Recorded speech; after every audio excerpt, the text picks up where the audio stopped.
สวรรณเขตพื้นแผ่นดินคำพระธาตุอิงหังสถานกุหานงามสง่าสัตว์ดึกดำบรรพ์ไดโนเสาร์ห้อยล้านปีประเพณีวัฒนธรรมเลิศล้ำกำเนิดขับลำสี่จังหวะ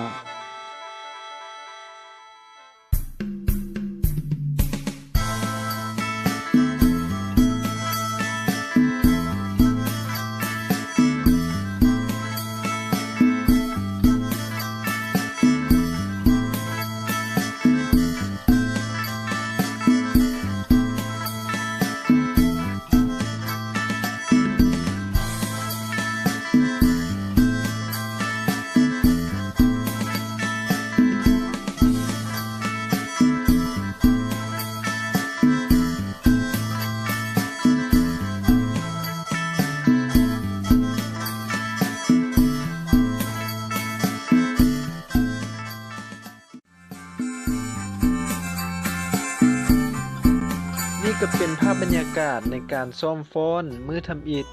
ภายในกลุ่มของพวกเขาเนาะและบิ๊กเองก็เก็บภาพบรรยากาศเล็กๆน้อยๆมาต้อนเพื่อให้เป็นความทรงจำดีๆภายในกลุ่มของพวกเขาเนาะ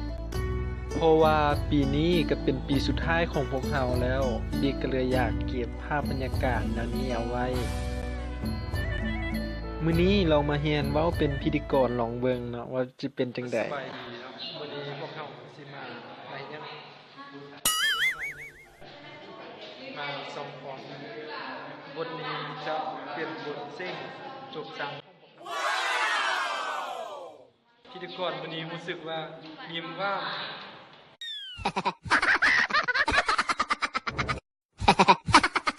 ท้ายคลิปจะมีการหักมุมหน่อยนึงเนาะแบบตลก